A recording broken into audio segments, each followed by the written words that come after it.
ਹਾਜ਼ਰ ਹੈ ਦੋਸਤੋ। ਪੰਜਾਬੀ ਬੁਲੇਟਿਨ ਦੇ ਲਿਟਰੇਚਰ ਸ਼ੋਅ ਇੰਜ ਵੀ ਪੜ੍ਹਿਆ ਜਾ ਸਕਦਾ ਸਾਹਿਤ।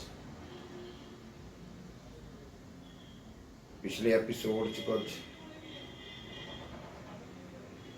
ਸਾਹਿਤਿਕ ਨੁਕਤਿਆਂ ਤੋਂ ਕਿਤੇ ਖੁੰਝ ਗਏ ਸਾਹਿਤ ਬਾਰੇ ਗੱਲਾਂ ਕੀਤੀਆਂ ਸੀ।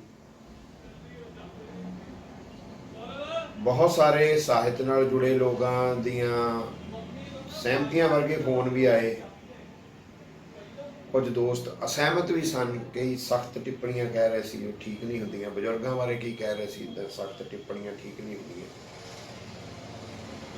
ਮੈਂ ਆਪਣੇ ਹਿਰਦੇ 'ਚੋਂ ਕਿਹਾ ਸੀਗਾ ਕਿ ਇਹ ਨਹੀਂ ਹੈ ਕਿ ਮੈਂ ਉਹਨਾਂ ਦਾ ਸਤਿਕਾਰ ਨਹੀਂ ਕਰਦਾ, ਪਰ ਉਹਨਾਂ ਦੇ ਸਾਹਿਤ ਬਾਰੇ ਗੱਲ ਕਰਦੇ ਹਾਂ ਮੇਰੇ ਮਨ 'ਚ ਜਿਹੜਾ ਆਉਂਦਾ ਵਿਚਾਰ ਉਹ ਮੈਂ ਰੋਕ ਨਹੀਂ ਪਾ।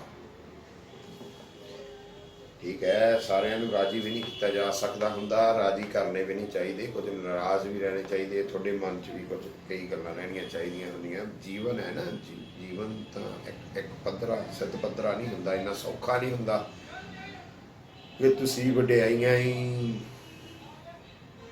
ਕਰੀ ਜਾਣੀਆਂ ਹੁੰਦੀਆਂ ਨੇ। ਸਾਡੇ ਦੋਸਤ ਨੇ, ਉਹਨਾਂ ਦੇ ਵਿੱਚੋਂ ਬਹੁਤ ਸਾਰੇ ਜਿਨ੍ਹਾਂ ਤੇ ਮੇਰੇ ਸਾਹਿਤਕ ਕੋ ਕਿੰਤੂ ਕਰਦਾ ਆ, ਤੇ ਮੈਨੂੰ ਵੀ ਖਿੜੇ ਮੱਥੇ ਲੈਣਾ ਚਾਹੀਦਾ। ਜੇ ਨਹੀਂ ਖਿੜੇ ਮੱਥੇ ਤਾਂ ਜੇ ਨਾਰਾਜ਼ਗੀ ਵੀ ਲੈਣੀ ਚਾਹੀਦੀ ਹੈ ਤਾਂ ਕੋਈ ਗੱਲ ਨਹੀਂ, ਫਿਰ ਇਹ ਸਾਰਾ ਚੱਲੀ ਜਾਣਾ ਜੀਵਨ। ਪਰ ਇਸ ਲੰਬੇ ਸਮੇਂ, ਪਿਛਲੇ ਲੰਬੇ ਸਮੇਂ ਖਾਸ ਕਰ ਕਿਸਾਨੀ ਸੰਘਰਸ਼ ਦੇ ਦੌਰਾਨ, ਕਿਉਂਕਿ ਬੀਂਗ ਪੱਤਰਕਾਰ ਤੁਸੀਂ ਮੇਰੀਆਂ ਇੰਟਰਵਿਊਆਂ ਵਗੈਰਾ ਦੇਖਦੇ ਵੀ ਹੋਵੋਗੇ, ਸਾਨੂੰ ਕਈ ਵਾਰੀ ਲਾਈਵ ਵੀ ਹੋਣਾ ਪੈ ਜਾਂਦਾ। ਸਾਡੀਆਂ ਟੀਮਾਂ ਗਈਆਂ ਹੋਈਆਂ ਨੇ 2-3 TV ਚੈਨਲਾਂ ਨਾਲ, ਜਿਨ੍ਹਾਂ ਨਾਲ ਮੈਂ ਗੱਲ ਕਰਦਾ ਹਾਂ। ਅੱਜ ਸਾਡੇ ਪੰਜਾਬੀ ਬੁਲੇਟਿਨ ਦੇ ਉੱਤੇ ਵੀ ਲੰਬੀ ਇੱਕ ਗੱਲਬਾਤ ਕਿਸਾਨੀ ਇਸ਼ੂਜ਼ ਨੂੰ ਲੈ ਕੇ। ਬੀਂਗ ਪੱਤਰਕਾਰ, ਬੀਂਗ ਜਰਨਲਿਸਟ, ਬੀਂਗ ਸੋਸ਼ਲ ਸਰੋਕਾਰਾਂ ਵਾਲੇ ਲੇਖਕ ਕਹਿ ਲਓ ਅਸੀਂ ਇਹਨਾਂ ਨੂੰ, ਹੈ ਨਾ। ਤਾਂ ਫਿਰ ਕੁਝ ਜਦੋਂ ਇਹ ਲਿਟਰੇਚਰ ਸ਼ੋਅ ਬਾਰੇ 2-3 ਰਿਕਾਰਡਿੰਗ ਸਾਡੀਆਂ ਕਿਸਾਨਾਂ ਬਾਰੇ ਹੋ ਗਈਆਂ, ਲਾਊਡ ਬੋਲਣਾ ਪੈਂਦਾ ਉੱਥੇ, ਕਿਉਂਕਿ ਉਹ ਸੁਣਦਾ ਨਹੀਂ ਨਾ ਸਰਕਾਰਾਂ ਨੂੰ, ਉਹਨਾਂ ਦੇ ਕੰਨ ਪੱਕ ਗਏ ਆ, ਉਹ ਸੁਣਦੇ ਨਹੀਂ। ਮੈਂ ਤੁਹਾਡੇ ਨਾਲ ਤਾਂ ਹੌਲੀ ਗੱਲ ਕਰਾਂਗਾ ਤੇ ਤੁਹਾਨੂੰ ਜ਼ਿਆਦਾ ਸਵਾਦ, ਜ਼ਿਆਦਾ ਸ਼ਿੱਦਤ ਦੇ ਨਾਲ ਸਮਝ ਆਏਗੀ। ਉਹਨਾਂ ਨਾਲ ਇਹ ਗੱਲ ਇਸ ਪਿੱਚ 'ਤੇ ਰਹਿ ਕੇ ਗੱਲ ਨਹੀਂ ਕੀਤੀ ਜਾ ਸਕਦੀ, ਤੇ ਉਹਦੇ ਨਾਲ ਗਲਾ ਵੀ ਥੋੜ੍ਹਾ ਨਾ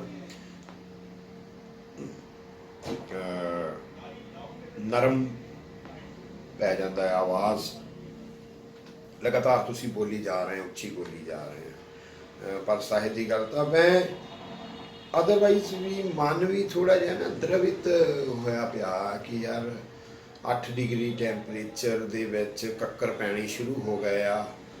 ਮੈਂ ਦੇਖ ਰਿਹਾ ਸੀਗਾ ਕਿ ਕੋਹਰੇ ਦੀ ਪਰਤ ਜਿਹੜੀ ਹੈ, ਅੱਜ ਸਵੇਰੇ ਤੜਕਸਾਰ ਜਦੋਂ ਉੱਠਿਆ ਤਾਂ ਕੋਹਰੇ ਦੀ ਪਰਤ ਮੈਂ ਦੇਖੀ। ਬਾਹਰ ਨਿਕਲਦਿਆਂ ਸਾਰ ਐਸੀ ਲਹਿਰ ਸ਼ੀਤ ਚੱਲ ਰਹੀ ਹੈ। ਔਰ ਕਿਸਾਨ, ਹਾਲਾਂਕਿ ਉਹ ਸਾਰਾ ਕੁਛ ਪਿੰਡਿਆਂ 'ਤੇ ਹੰਢਾਉਂਦੇ ਨੇ, ਉਹ ਅੱਜ ਕੱਲ੍ਹ ਕਣਕਾਂ ਨੂੰ ਪਾਣੀ ਲੱਗ ਰਹੇ ਹੁੰਦੇ ਆ ਤਾਂ ਉਹ ਇਸੇ ਕੱਕਰ ਦੇ ਵਿੱਚ ਹੀ ਲਾ ਰਹੇ ਹੁੰਦੇ ਨੇ, ਪਰ ਕਿਤੇ ਲੜਾਈ ਲੜ ਰਹੇ ਹੁੰਦੇ ਨੇ ਕੱਕਰ 'ਚ, ਤੇ ਕਿਤੇ ਉਹ ਫਸਲ ਪੈਦਾ ਕਰ ਰਹੇ ਹੁੰਦੇ ਨੇ, ਦਾਤੇ ਬਣ ਰਹੇ ਹੁੰਦੇ ਨੇ, ਤਾਂ ਫਰਕ ਤਾਂ ਬੜਾ ਹੈ। ਸੋ ਉਹ ਮਨ ਦੇ ਵਿੱਚੋਂ ਵੀ ਕਿਤੇ ਉਹ ਨਹੀਂ ਲੰਘਦਾ, ਨਹੀਂ ਉਤਰਦਾ ਨਹੀਂ ਅਜੇ ਕਈ ਮੇਰਾ ਮਨ ਸੀ ਸਾਹਿਬ ਦੀ ਗੱਲ ਅਜੇ ਮੈਂ ਬ੍ਰੇਕ ਕਰਾਂ, ਪਰ ਇਹ ਵੀ ਬਹੁਤ ਜ਼ਰੂਰੀ, ਕਿਉਂਕਿ ਤੁਹਾਡਾ ਹੁੰਗਾਰਾ ਔਰ ਦੋਸਤਾਂ ਦਾ ਇਹ ਕਹਿਣਾ ਕਿ ਇਹ ਲਗਾਤਾਰਤਾ ਜਿਹੜੀ ਬਣਾਈ ਰੱਖਣੀ ਬਹੁਤ ਜ਼ਰੂਰੀ ਆ ਕਿਸੇ ਵੀ ਕਾਰਜ ਨੂੰ। ਜੇ ਤੁਸੀਂ ਸ਼ੁਰੂ ਕੀਤਾ ਹੈ ਇਲੈਕਟ੍ਰੋਨਿਕ ਮੀਡੀਆ ਦੇ ਉੱਤੇ ਲਿਟਰੇਚਰ ਦੀ ਗੱਲ ਜੇ ਚੱਲੀ ਆ ਔਰ ਉਹਨੂੰ ਤੁਹਾਡਾ ਹੁੰਗਾਰਾ ਮਿਲਿਆ, ਤੇ ਤੁਹਾਨੂੰ ਉਹ ਬਣਾਇਆ ਰੱਖਣਾ ਚਾਹੀਦਾ। ਤਾਂ ਬਹਰਹਾਲ ਮੈਂ ਅੱਜ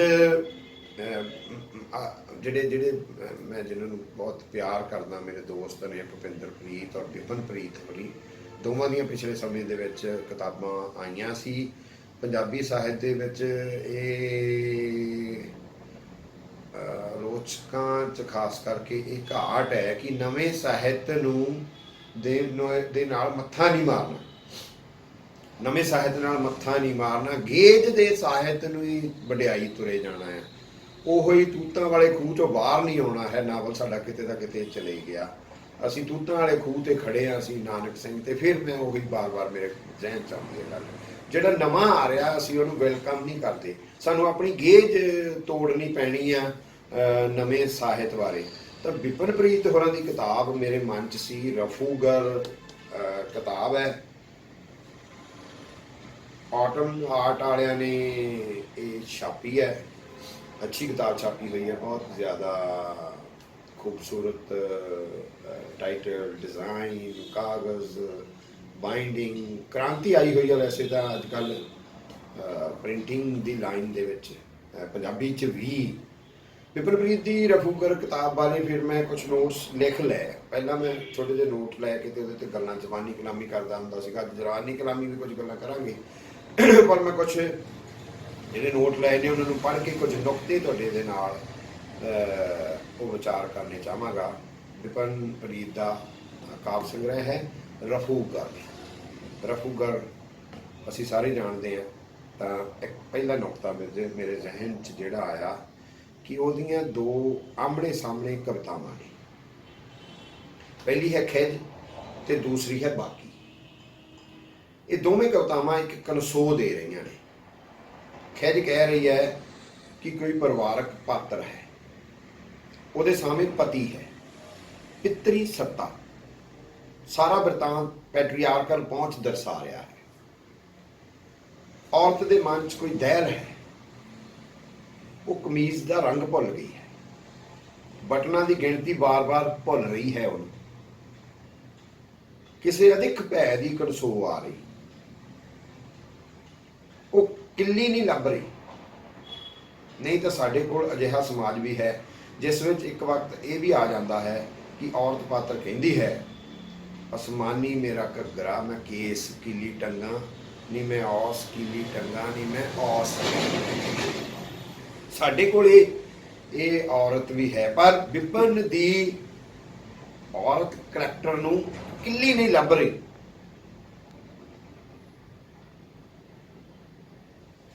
इत्थे जो कुटन है वो सो काल्ड पोस्ट मॉडर्न समाज दी औरत दी कुटन जो है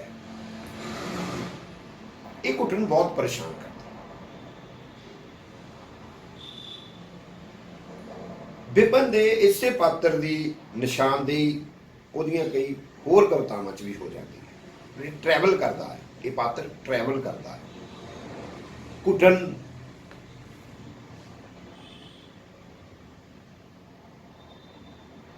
और उसका मर्द पात्र का अक्स जिहड़ा है वो सामंती है, वो भी ट्रैवल करता है।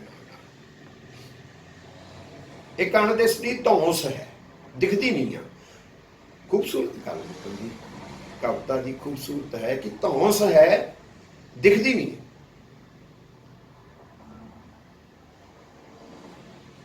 पाठक महसूस कर लेता उस धौंस।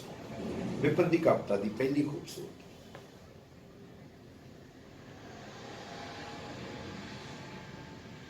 मैं तुहानू फिर दूजी कविता जिहड़ी है उसका नाम है बाकी। वही जो पात्र औरत है, कुटन वाला पात्र, वो post modern so called post modern society दा कुटन वाला पात्र दूसरी तरह दी उहदियां कवितावां च उहदे मन दी तांग है। पहला कुटन है, सफोकेशन है, धौंस है, मरदावी धौंस है, पितरी सत्ता है। एक तरह दी कवितावां ने ओह कैटेगरी कर लो उन्होंने। दूसरी है कि उहदे मन दी तांग है, उसे पात्र दे मन दी तांग दीयां कवितावां। महसूस कर रही है मुहब्बत के किसी तरहाए नूं महसूस कर रही है। उहदी प्यास च मर रही मच्छी दी तड़प है।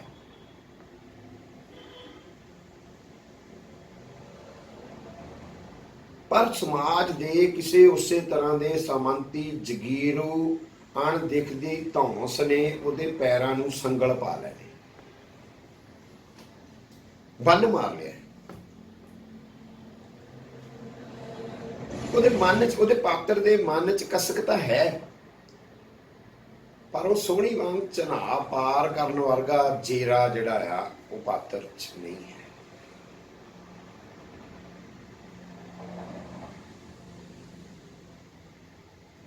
यानी आप कह सकते हैं कि ਉਹਦੇ अंदरूनी तड़प की जगह सिर्फ बाहरी खंभा की फड़फड़ाहट ही कवि दिखा रहा है।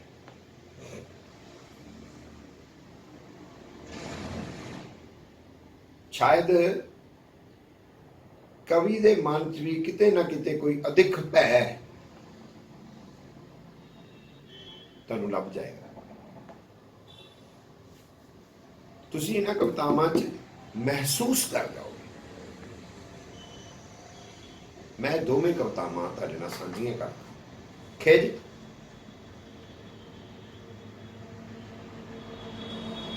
ते बाकी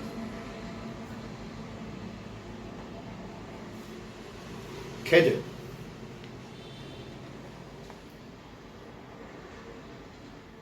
खिज नाल भरिया तू पुछना है किथे है मेरी कमीज। खिज तो बचदी तेरी कमीज दे रंग बारे सोचण लगदी, बटनां दी गिणती बार बार भुलदी। फिर तेरी खिज वल ध्यान जांदियां अखां किल्ली लभण लगदियां। किहड़ी किल्ली ते टंगी हो सकदी कमीज ते हैंगर ते टंगी कमीज खिज नाल भरी घूर रही। तैनू कदे भी बाकी तेरी प्यास च मर चुकी मच्छी की तड़प अजे बाकी है। तू मच्छी की अख च वगदा आसमान लभदा रहा ते दरिया च नीली रोशनी, पर तूफानी रात दरिया आसमान नाल टकरा बेरंग हो गया। किनारियां ते गिल्ली घाह चों मच्छी की गंध अजे भी आ रही है ते पुल ते पंछी दे खंभ फड़फड़ा रहे हैं। मैं तेरी प्यास बुझाउणा चाहुंदी पर मैथों दरिया पार नहीं हो रहा।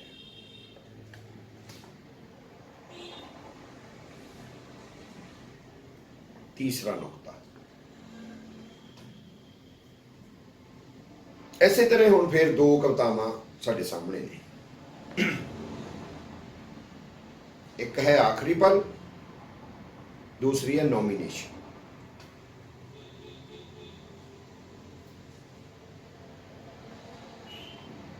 फिर वही पात्र साडे नाल संवाद च ने।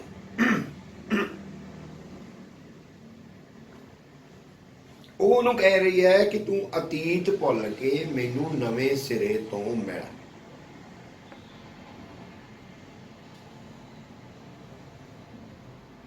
भारती मैं लिख रहा कि भारतीय समाज दे हर मर्द की जो पोजीशन है घर च, जो ਉਹਦਾ अक्स है,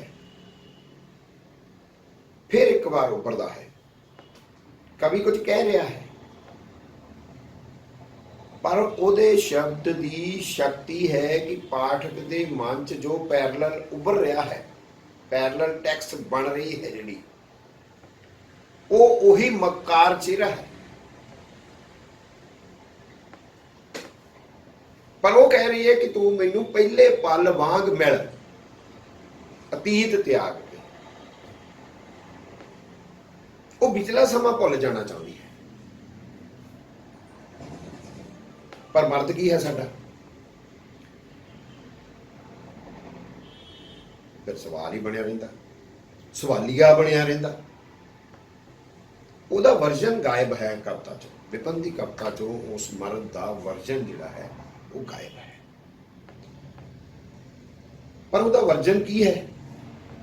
ये दूसरी कविता नॉमिनेशन विचों कंसो मिल जाती। तुसीं सुंघ लेंगे, स्मैल कर लेंगे, तुसीं अणलिखे नूं, अनसैड नूं, अनसंग नूं उजागर कर लेंगे। ये कविता च शक्ति होंदी है। बहुत कुछ अणलिखिया तुसीं पढ़ रहे होंदे हैं, जो नहीं लिखिया होंदा कवि ने, तुसीं वो पढ़ रहे होंदे। ਕਵਿਤਾ 'ਚ ਸਪੇਸ ਬੋਲਣ ਲੱਗ ਪੈਂਦੀ ਹੈ, ਉਹਦੇ ਵਿੱਚ ਉਹਦੀ ਕਨਸੋ ਮਿਲ ਜਾਂਦੀ ਤੁਹਾਨੂੰ ਨੋਮੀਨੇਸ਼ਨ ਕਵਿਤਾ ਤੋਂ। ਔਰ ਉਹ ਔਰਤ ਪਾਤਰ ਫੇਰ ਕੁਝ ਜੇਰਾ ਦਿਖਾ ਰਹੀ ਹੈ, ਉਹ ਸਾਹਮਣੇ ਪਾਤਰ ਨੂੰ ਚਿੜਾ ਵੀ ਰਹੀ ਹੈ। ਉਹਦੇ ਨਾਮ ਜੋ ਨੋਮੀਨੇਟ ਕਰ ਰਹੀ ਹੈ, ਉਹਦੇ ਬਹਾਨੇ ਦੱਸ ਰਹੀ ਹੈ ਕਿ ਤੂੰ ਮੇਰਾ ਆ ਕੁਝ ਖਾ ਲਿਆ ਹੈ। व्यंग, मेरा नाम खा लिया, मेरा रिश्ता खा लिया, सूरज खा लिया, बनेरा खा लिया, सारे मौसम खा लिया, पैर सफर खा गया। फिर व्यंग की सिखर यह है कि वह अपने हिस्से चो उसके नाम का बीमा तड़वा के, अपने हिस्से चो उसके नाम का बीमा तड़वा के बाकी सब कुछ ਉਹਦੇ ਨਾਮ ਕਰ ਦੋ।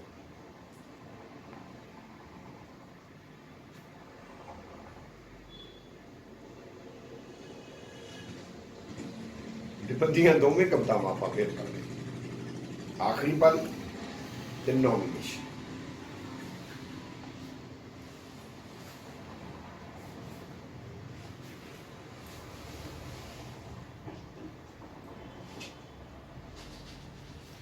ਤੁਸੀਂ ਇਹ ਵੀ ਦੇਖ ਕੇ ਹੈਰਾਨ ਹੋਵੋਗੇ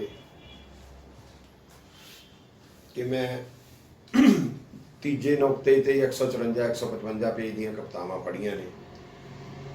ਸਾਡੇ ਉਹ ਵੀ ਬੰਦੇ ਹੈਗੇ ਜਿਹੜੇ 20 ਪੇਜ ਪੜ੍ਹਨ ਤੋਂ ਬਾਅਦ ਅੱਕ ਜਾਂਦੇ ਨੇ ਤੇ ਉਹਨਾਂ ਨੂੰ ਨੁਕਤੇ ਜਿਹੜੇ ਆ ਕਿਤੇ ਲੱਭਣੇ ਨਹੀਂ ਸ਼ੁਰੂ ਹੁੰਦੇ। ਮੈਨੂੰ 54 55 ਤੋਂ ਨੁਕਤੇ ਲੱਭਣੇ ਸ਼ੁਰੂ ਹੋਏ ਸੀ ਤੇ ਫਿਰ ਮੈਂ ਪਿੱਛੇ ਨੂੰ ਆਇਆ ਸੀ। ਤੁਸੀਂ ਦੇਖੋਗੇ ਮੈਂ ਪਿਛਲਖੁਰੀ ਚੱਲਦੇ ਆ की कर सकते उस सेंस स्पेशल पूरी नहीं मैं कदे चलिया। आखिरी पल कि तू मैनू मेरे आखिरी पल च उंज ही मिल सकेगा जिवें तू मैनू पहले पल च मिलिया सी। मैं पिछला समा भुल जावांगी ये भी कि कदे असीं मिले भी सी।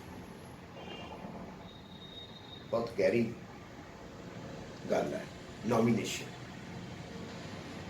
मेरा नाम, रिश्ता, वक्त, सूरज, बनेरा, मफलर, अपने सारे मौसम, पैर, पैरां हेठ पत्तियां दी खड़खड़ तेरे नाम कर दी। नॉमिनेशन, मेरा नाम, रिश्ता, वक्त, सूरज, बनेरा, मफलर, अपने सारे मौसम, पैर, पैरां हेठ पत्तियां दी खड़खड़ तेरे नाम कर दी। हाँ किन्नी अमीर हाँ कि तेरे नां करन लई मेरे कोल तू है ते दस्तखत करन लई पेन। ऐदी खूबसूरती है विपरीत होना दी। व्यंग तिखा पता भी नहीं लगन देना।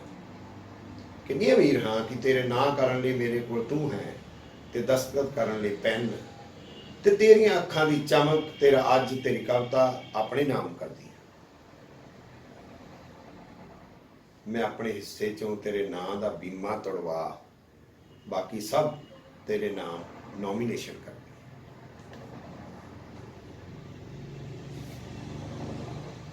विपनप्रीत ओरिजिनल कवि जिन्होंने कहांगे एक शैलीकार जिहड़ा हो जाता है, जिहदी एक शैली बन जाती है, जिहदा एक स्टाइल हो जाता है। विपन उस मरहले ते पहुंची हुई कवि ऐसा। अगले नुकते 6वां नुकता हो जाएगा मेरे ख्याल के नाल। इस तो बाद फिर जो उसकी अवस्था है उस औरत पात्र की डिप्रैशन है। हुण वो डिप्रैशन च है।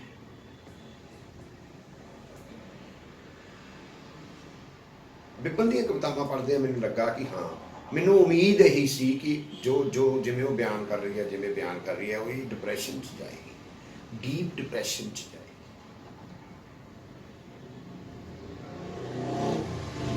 मैनू इस पात्र का सफर दिख रहा सी, उहदे दुख, उहदे रोग दिख रहे सी। वो अपने वाल नोच रही है, शीशे कोल पिया फुलदान बगा के मारती है।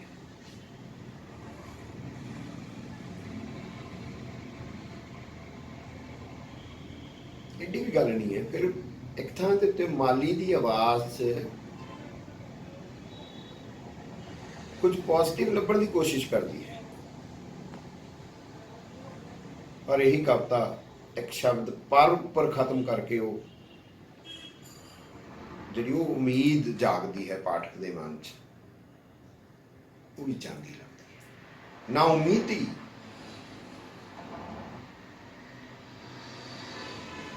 ਉਪਰਾਮਤਾ, ਆਈਸੋਲੇਸ਼ਨ, ਐਲੀਨੇਸ਼ਨ, ਫਿਰ डिप्रेशन। मैं तुम कविता पढ़ के सुना।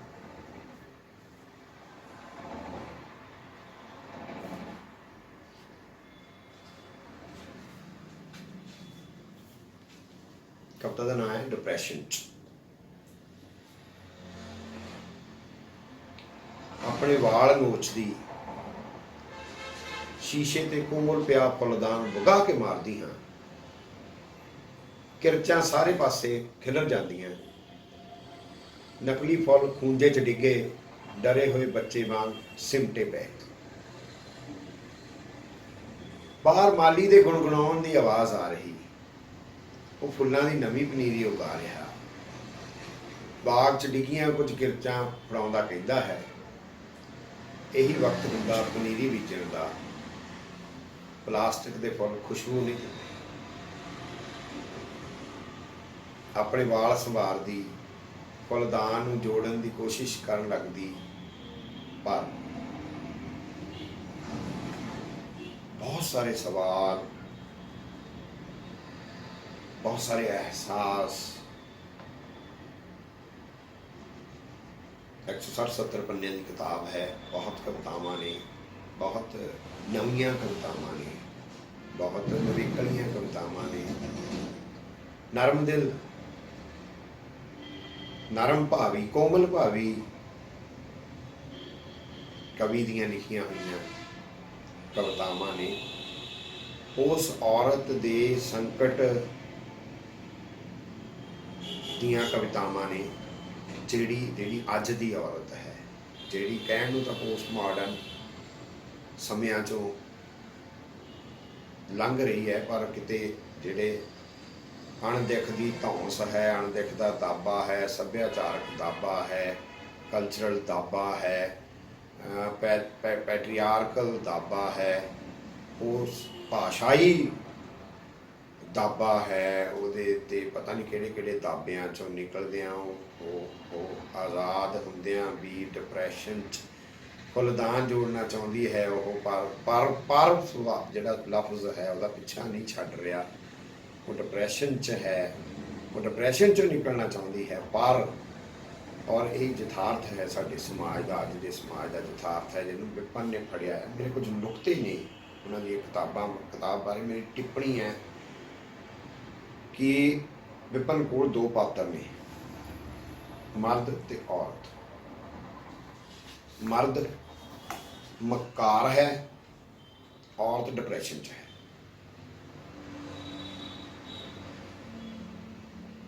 मेरा नुकता यह है कि ये किवें हो सकता कि मर्द की मकारी किसी आइसोलेशन च होवे, कोई भी बर्तारा आइसोलेशन च नहीं होता, जां ईवन औरत का डिप्रेशन किसी तरह की आइसोलेशन च होवे।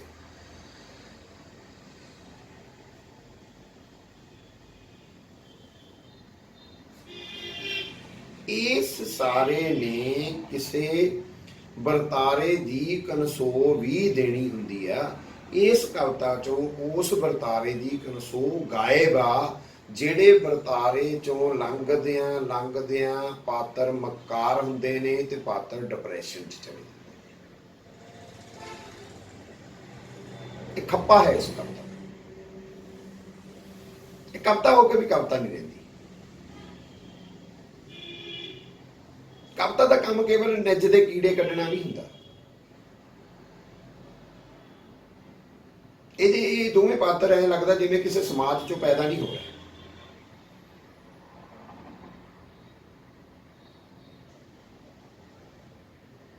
जे एक दूसरे नूं दोवें प्रभावित कर रहे हैं तो कोई तीसरा नहीं है जिहड़ा इन्हां नूं प्रभावित कर रहा है।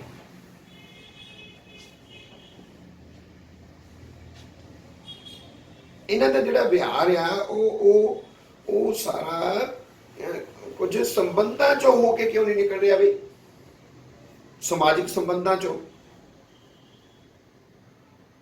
ਉਹ ਪਹਾੜ ਉੱਪਰ ਜਾਣਾ ਚਾਹੁੰਦੀ ਹੈ ਪਰ ਪਹਾੜ ਨਾਲ ਉਹਦਾ ਰਾਬਤਾ ਕੋਈ ਨਹੀਂ। ਉਹ ਜੰਗਲ 'ਚ ਜਾਣਾ ਚਾਹੁੰਦੀ ਹੈ ਪਰ ਜੰਗਲ ਦਾ ਸ਼ੋਰ ਉਹਨੂੰ ਮਨਜ਼ੂਰ ਨਹੀਂ। ਜਦੋਂ ਲਾਲ ਸਿੰਘ ਦਿਲ ਕਹਿੰਦਾ ਕਿ ਔਰਤ ਇੱਕ ਅਜੂਬਾ ਹੈ ਧਰਤੀ ਦਾ, ਤਾਂ ਉਸ ਔਰਤ ਪਾਤਰ ਨੂੰ ਸਾਰੀ ਧਰਤੀ ਨਾਲ ਰਿਲੇਟ ਕਰ ਦਿੰਦਾ ਹੈ ਇੱਕੋ ਹੀ ਫਿਕਰ। ਉਹਦੇ ਸੰਬੰਧ ਸਥਾਪਿਤ ਹੋ ਜਾਂਦੇ ਨੇ। ਬਾਕੀ ਗੱਲਾਂ ਉਹ ਬਾਅਦ ਚ ਲਿਖਦਾ, ਪਹਿਲਾਂ ਧਰਤੀ ਨਾਲ ਸੰਬੰਧ ਸਥਾਪਿਤ ਕਰਦਾ।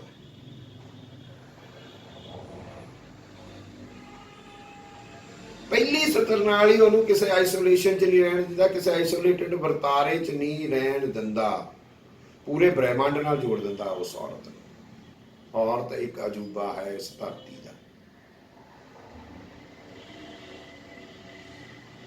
ਮੈਨੂੰ ਲੱਗਦਾ ਕਿ ਸਾਹਿਤ ਵਿੱਚ ਕਿਸੇ ਵੀ ਪਾਤਰ ਦਾ ਜੋ ਵਿਹਾਰ ਹੈ ਉਹ ਇਤਿਹਾਸ ਤੇ ਸਮਾਜ ਦੀ ਪਰਵਰਿਸ਼ ਚੋਂ ਪੈਦਾ ਹੁੰਦਾ ਹੈ।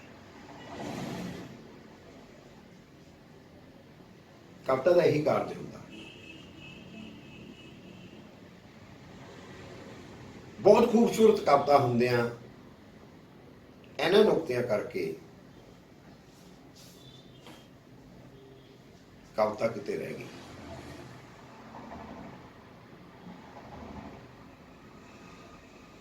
ਇਹ ਮੇਰੇ ਨੁਕਤੇ ਨੇ, ਕਿਸੇ ਹੋਰ ਦੇ ਹੋਰ ਹੋ ਸਕਦੇ ਨੇ। ਇਸ ਕਵਿਤਾ ਨੂੰ ਕਿਸੇ ਤਰੀਕੇ ਵੀ ਨਜਿੱਠ ਸਕਦਾ ਹੈ, ਪਰ ਇਸ ਕਵਿਤਾ ਬਾਰੇ ਚੁੱਪ ਰਹਿ ਕੇ ਜਿਹੜੀ ਕੌਨਸਪੀਰੇਸੀ ਹੋਈ ਪਿਛਲੇ ਸਮੇਂ ਦੇ ਵਿੱਚ, ਮੇਰੀ ਉਹਦੇ ਨਾਲ ਅਸਹਿਮਤੀ ਆ।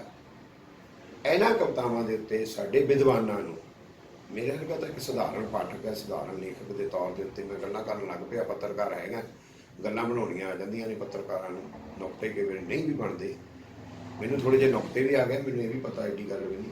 ਪਰ ਸਾਡੇ ਆਲੋਚਕਾਂ ਨੂੰ, ਸਾਡੇ ਚਿੰਤਕਾਂ ਨੂੰ ਇਹੋ ਜਿਹੀ ਪੋਇਟਰੀ ਨੂੰ, ਰਫੂਕਰ ਵਰਗੀ ਪੋਇਟਰੀ ਨੂੰ ਬਿਲਕੁਲ ਆਲੋਚਨਾ ਕਰੋ। ਕੀ ਫਰਕ ਪੈਂਦਾ?